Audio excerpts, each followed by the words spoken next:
Hello there, this is Christy Lewis from Dostoevsky in Space. Today I'm starting my August wrap-up and September TBR, so I'll just tell you what I've read so far this month. It's August 15th, and I read quite a bit already. I'm not going to go in any sort of order, I'm just going to let you know what I've already finished. So I finished I Married Adventure by Osa Johnson, which is an adventure memoir about an American couple who went all over the world on like safaris into all these really unknown tribes of people on different continents. And they recorded everything on their cameras, bulky though they were. And really some of their photographs, even though they're in black and white, are just really gorgeous, really amazingly done, really amazing photographs that I really enjoyed looking through. It's Osa writing it, and she just has a really wonderful writing style, very funny, very spunky. Sure, her personality really shines through in a very strong way, and she is just really a delight. Like, she's really part of the fun of reading this book, and it made me just want to read like all the adventure fiction. So I downloaded quite a few things. I have some John Steinbeck coming and some Jack London and some Jules Verne and stuff like that. I also have read Witch Hat Atelier in a 24 and 48 that I did with Jennifer earlier this month. This is a manga series that gives me strong Harry Potter vibes. It's about a young witch who doesn't think that she can become a witch. She thinks you have to be born a witch, but she discovers through eavesdropping on a witch that she can actually become one by drawing magic. It's a drawing magic system. Really, the art style in here is just so gorgeous. It's like easy to follow. It's not a very hectic style. I feel like it would be good for kids and also just gentle readers. Kate Howe recommended this to me, and it was a good recommendation, and it ends on a cliffhanger, so I'm waiting for book 2. She ends up getting into some dangerous magic because she doesn't know what she's doing, so, but it's still a very gentle story, and I enjoyed it so much. I also finished Kaze Hikaru, which is volume 1 of this manga series. It's a historical romance series, and it's set during 1863, and it's about a group of samurai who aren't paid or anything, but they get kind of infiltrated by a girl who's pretending to be a boy because she wants to get revenge on some men who killed her brother and father, and she's just determined to become a samurai. It's like a very slow burn romance, and I think possibly this is not going to be the series for me, but I might give volume 2 a try. Like, the more distance I get from it, the more I want to go back and try it. But yeah, anyways, this was recommended to me by Alana Estelle, and I'm so glad. Next, The Count of Monte Cristo, I finished, woo, by Alexandre Dumas. This was a read-along that I did with Naomi from Naomi's Bookshelf and Janelle from... I'm drawing a blank on her channel name. I apologize, but I'll put them down below. And we just finished up this book series, and Victoria was reading it with us as well, but since she has had a little baby boy recently, she was not able to finish on time, which is like... I get it. So this was about a young man, Edmond Dantes, who has pretty much everything that he wants. He's not like rich or anything, but he has a really lovely wife-to-be as well as his father, and he just loves them so much and feels like as long as he has them, he has the world, and he can take care of them because he's a very strong and smart young sailor, very respected, very popular, and he's rising in the ranks quickly. There are some people who are jealous of him for various reasons or just don't like him, and they end up kind of conspiring to steal everything away from him. It's really a tale of revenge about Edmond Dantes getting revenge. It's very plot driven, even though the character of the Count is like very central and it's called The Count of Monte Cristo. There's also like a huge cast, and I just feel like the characters, it's not like they're completely unfleshed out or anything, but it's not a character-driven story by any means. You're not even with the Count for most of the book. You're like with a bunch of other people. Maybe if I had dipped into it more physically, I would have enjoyed it more. I read like the first probably 20% physically. After that point, I started listening. I just kind of gave up because there were some side tangents that were like way too long for me, that were like character backstories that they didn't even turn out to be important characters. So yeah, there was some of that going on that was just like, please. Unfortunately, that was not a good one for me, but I really did enjoy our conversations. So I'm really glad that I was invited to read along. This has been on my long list for a long time. I've wanted to read it because Pierce Brown, the author of the Red Rising series, really said that this book was an inspiration for him, and I love the Red Rising series. So but unfortunately not for me. Another thing that I read so far this month, and this was an audiobook, was The Disaster Tourist by Yoon. And I read this as well during my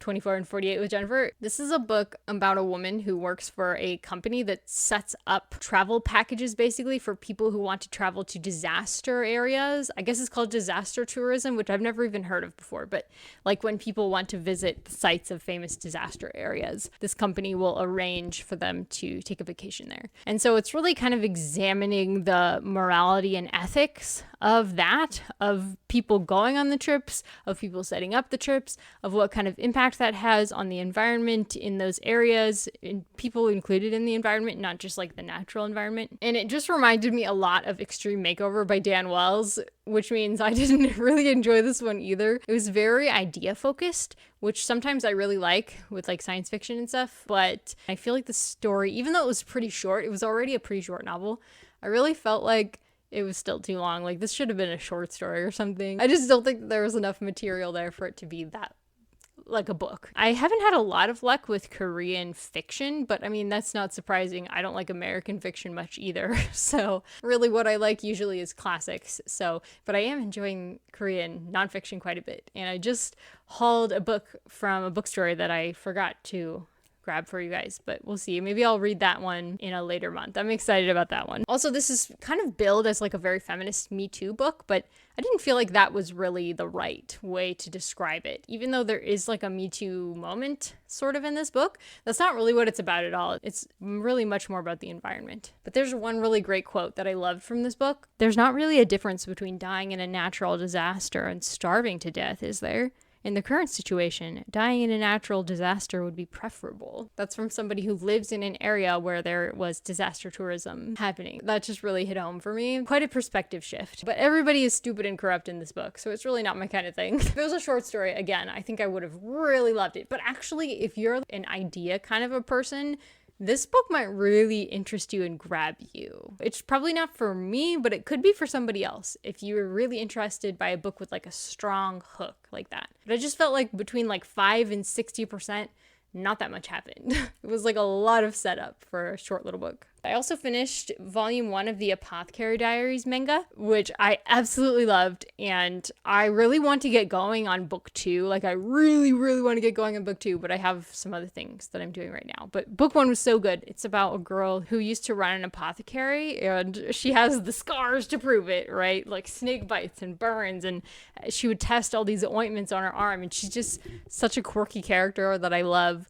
She's just very interested in how different chemicals work and affect the body, and she's built up like a tolerance to poisons and all this stuff. And anyway, she was kidnapped, and she is now in a royal palace in Japan, and she's working there just as a maid until they realize that she can read, and they find out more about her skills, and they put her to work mixing potions and things like that. This was such a fun book, and she actually made chocolate in this book, which led me to try making chocolate, and now it's like one of my favorite recipes, one of my new favorites. I just like put it on bananas and eat it all the time, which is not good for my stomach. My stomach is very unhappy with me right now, but once in a while I think it'll be a good treat for me. I also finished the book of First Peter, which I'm reading with my community group, which I just love my community group so much. And I'm really loving First Peter, and I really wanted to just get a feel for the whole book again so that I'll have something to say during our meetings. And I just wanted to read it all ahead of time and prep for our meetings. So hopefully we'll have a meeting this week. We usually meet on Tuesdays, and today's a Monday. So this is a book that's really all about being unified and how to live together in love, and also to obey authority. We all have authorities that we have to obey, and that is very heavily emphasized in this book, along with how to live together peacefully. Great book. It's a really great book. Also, I didn't bring the picture book over here, but I finished this picture book called Old Wood Boat. The illustrations were really cute. It's about a family who buys an old boat and restores it, and like about some adventures that they take in the boat. There's like some picture cutouts that are the artwork in this book. I'm interested in reading more picture books. I also read The Devil and Tom Walker by Washington Irving, which I absolutely loved. This was a Fastathon pick. This month was Fastathon. By the time you're seeing this, Fastathon is probably over, but oh my gosh, I loved this short story. Washington Irving is like the kind of author that I wanted to be when I was writing.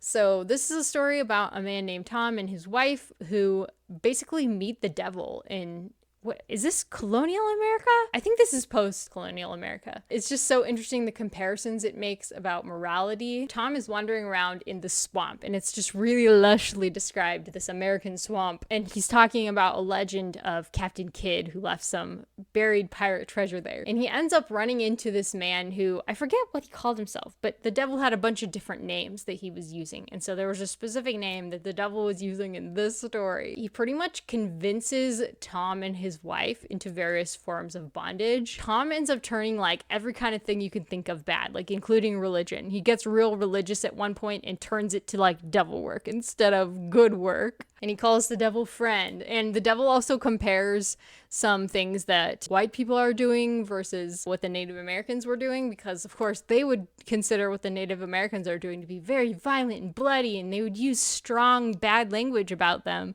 But then they would go and persecute the Quakers, or the Anabaptists or whatever. And he's like, yeah, you're all this bad word that I don't want to use.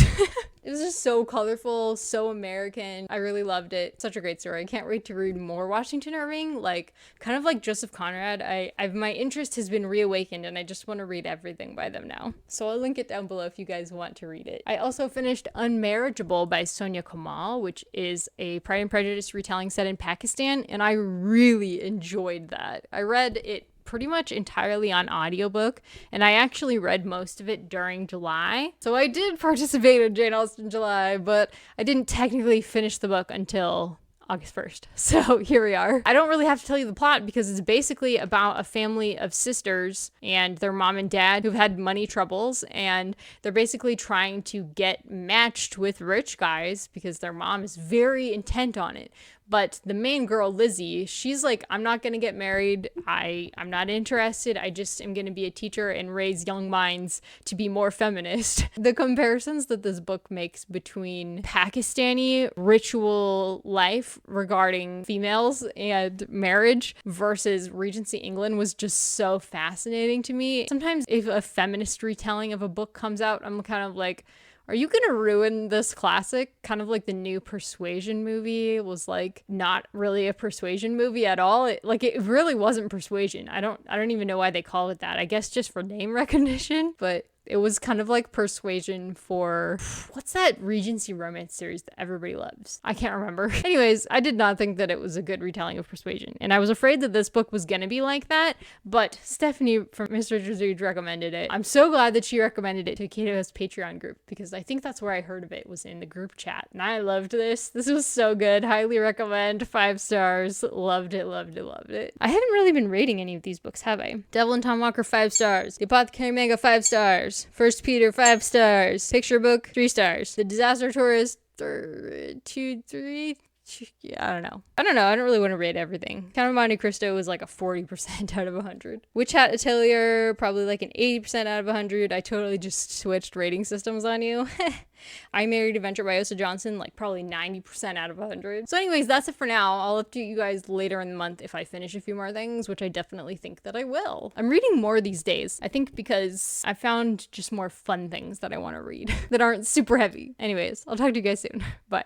Hey guys, this is still part of my wrap up in TBR, but I was just sitting here waiting for my computer to start letting me in because I have some work to do today for the library. But I was just kind of sad that I wasn't going to be vlogging this week, because after a month of vlogging, it was just so much fun. I really love vlogging, but I don't think I'll be able to keep up with weekly vlogging. I just decided to do a little vloggy update for my wrap up. I wanted to start off by telling you about what I DNF'd. I just DNF'd The Queens of Innis Lear. I'm like 54% through this. I read the first bit and I switched to audiobook, which is like becoming quite a pattern for me. I enjoy doing that. And unfortunately, I'm just not really that interested in the characters. I don't really care about them. I was interested, like I think there's some maneuvering and finagling. I thought that this was gonna be a young adult fantasy because I know the author has written young adult fantasy before, but this is actually adult fantasy, and I liked how complex it was. But yeah, I just don't think that it's gonna be able to pull me through another however many pages I've already read. It's just like, it feels too long to me. The plot really hasn't gotten moving even in the 54%. There's quite a large cast of characters. Maybe that's part of why I'm not enjoying it. I'm DNFing a lot of things at 50% lately. I DNF'd The Lady's Paradise by Emile Zola. That one, I just really felt like it wasn't for me either. Like, look at my new computer screen. Isn't it pretty? It's twice.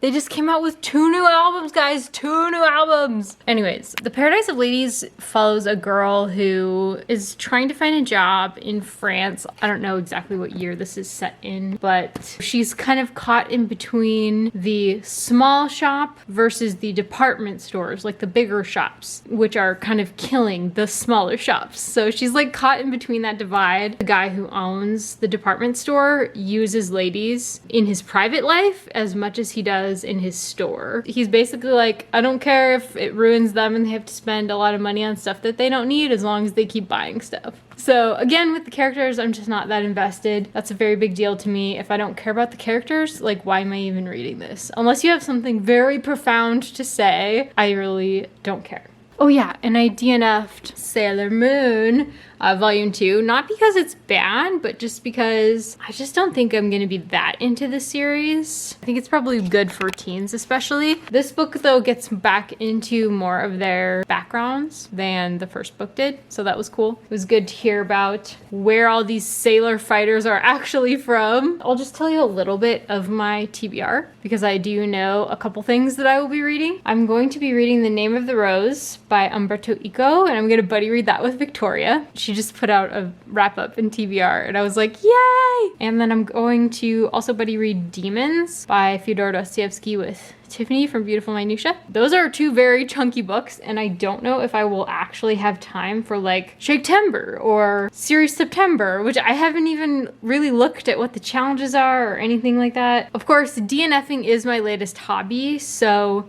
maybe I will have time to do those, who knows.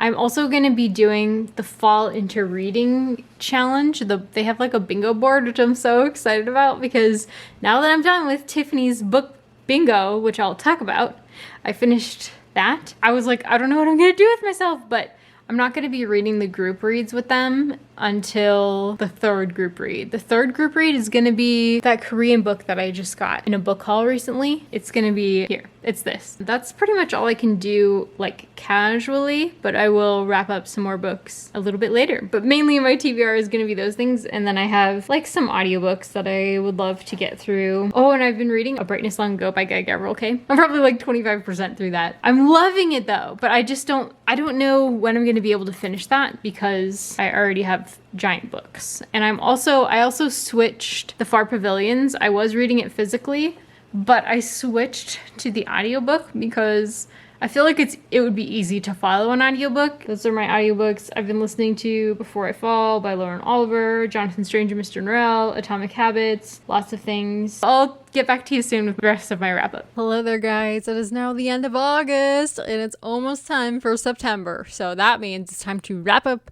my August reading. I'm excited because it was a really good reading month. I read a lot of like more relaxing, fun things. So I ended up reading a lot and a lot of shorter things. And I think that this was largely in part due to Summer Book Bingo that was done by Tiffany for Beautiful Minutia because I wanted to black out my board. So I read a lot of like shorter fun things, but also it was just fun getting to read some short stories and manga and stuff like that. For Fastelang, I listened to the BBC version of Dr. Faustus, which was a free audio play. I'll link it down below. This was very animated and entertaining. I actually had started listening to it before I read Dr. Faustus, the play by Christopher Marlowe. I followed along just fine. Like, it was really well done. The sort of sexual scenes are like very animated, so just keep that in mind if you're listening with children. They're overplayed a bit, but the way they end up is funny because Faustus is being led on by demons. It's just funny how they played that for comedic humor and stuff. So I thought it was really well done. For my kid pick on the book bingo, I read Who Could This Be at That Hour, which is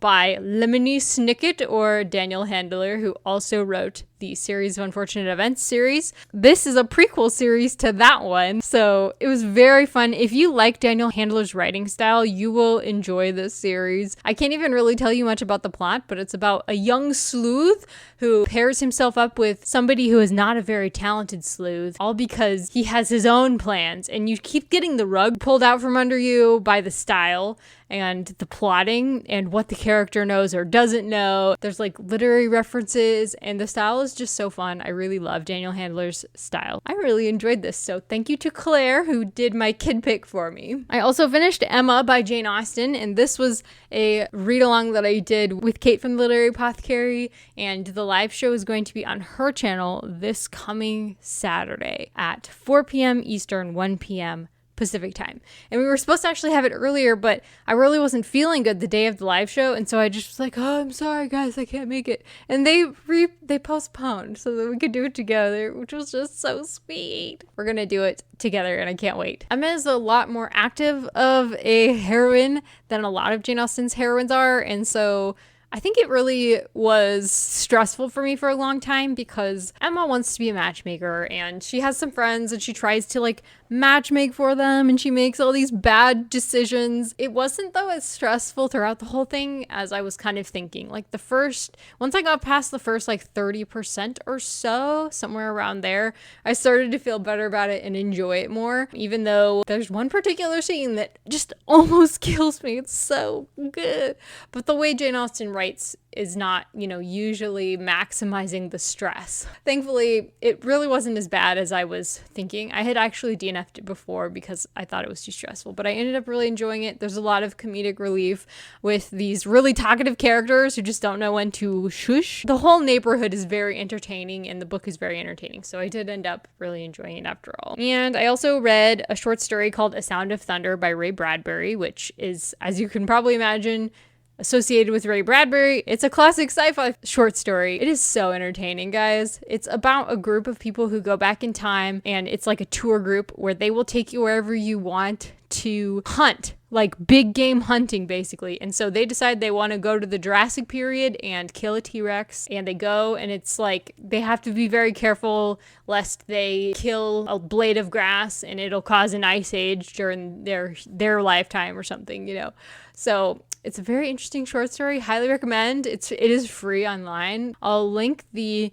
article down below that I read it from, and it has a bunch of other classic sci-fi short stories listed, and I just want to read them all. I think short stories is the way to go with sci-fi, honestly. I've never actually read a full sci-fi novel. I'm not thinking, other than maybe like Foundation and Red Rising. Oh yeah, Skyward and stuff like that. So I've read some, but the vast majority of like the sci-fi I've read, and even the modern fantasy I've read, probably has been short stories, and I love them because they're so idea heavy, and you're not so worried about their sexism or the lack of character depth or something like that. I really love science fiction short stories. I'm going to continue on that train. And I also read this cute, adorable, wonderful manga called Play It Cool Guys that Yoon from Yoon recommended to me. I'm so grateful that she recommended this because this is definitely my vibe. It's about a group of guys who make silly mistakes and their efforts to kind of play it cool, and how basically it's okay, we all make mistakes, we can be clumsy sometimes, but people still, will love us for who we are anyways. It was so cute. I really enjoyed it. Thank you, Yoon. I also read A Sermon on Prayer in The Power of Prayer by Spurgeon, which Victoria sent me for Christmas last year, and I really loved it. It really inspired me to pray. It's like about all the reasons why you should pray and not be afraid of praying, and like why God doesn't look down on us because we're human, and how like Jesus said God will answer your prayers and he would know, right? So really excellent. It is slow going for me because there's no ebook or audiobook to help me read it, so I just have to eventually gather my thoughts and take notes on it, and it's just taking me a while, but I'm loving it. I DNF'd The Family Chao by Lan Samantha Chang because it's supposed to be a retelling of the brothers Karamazov, but the character who is supposed to be Alyosha sorry, my microphone just stopped working again. I don't know why this keeps happening to me lately. Maybe I need to delete stuff off my computer. Anyways, I really just didn't love the character of Alyosha, and I didn't feel like the author had a really good sense of what the Brothers Karamazov is really supposed to be about, like thematically. So I think it was actually probably a good story. Like, I think I would probably even enjoy it maybe if I wasn't going in thinking this is going to be a Brothers Karamazov retelling. I think I'm not generally a retelling person, although I absolutely loved Unmarriageable by Soniah Kamal. So maybe sometimes, but I think it's kind of rare that I really like a retelling because the originals are like so special to me. That's a bummer, but I wouldn't say avoid it or anything. In fact, the beginning was very gripping and I was really enjoying it. It was really just the character of Alyosha that kept throwing me out of the book. So anyways, I also read for Faustathon Devil to Pay by Dorothy L. Sayers, which is a retelling of the Faust legend. It has better female characters, so if you're tired of all the female characters like Naomi was for Faustathon, recommended. It's also just a really exciting, I feel like Dorothy L. Sayers' ideas are always exciting to me, and I just really love reading anything that she writes. She just is she's so cool. Highly recommend The Devil to Pay. Also a quick read, and this one was a very quick read as well because it was so like short. Unlike this one, this is not a quick read. And I finished Brother's Keeper by Julie Lee, which was middle grade historical fiction, and it was like so intense and so sad. I really didn't expect it to be quite that sad, but I mean, it is about two siblings traveling through North Korea alone. They've been separated from their family during a bombing, trying to get to South Korea in like the dead of winter, in the first winter of the Korean War. And it's based on actually the author's mom or the author's grandmother's story, who actually experienced this, going with her brother to South Korea. There was a lot of really significant detail that was very gripping. It was a great story. Thank you, Joanna, for recommending this to me. I really did love it, even though it was really intense. And then another series that I tried, Rurouni Kenshin Restoration, which was a manga, but it's actually, I think I'm starting in the wrong place by starting with this one. So I did not continue with that because I want to start at the beginning if I can, but I have a feeling it's going to be a little bit too hectic of a style for me, so I don't know if I'll be able to continue that. But anyways, those are all the things that I read, and I also wanted to mention I will probably be trying to read Miss Adeline's Match by Joanna Barker with Kate Howe's Kindred Spirits book club. We'll see if I get a chance to do that, but my focuses are The Name of the Rose and Demons by Dostoevsky, and also if I get a chance, series September or September, I still need to watch the announcement videos for those and find out what it's all about.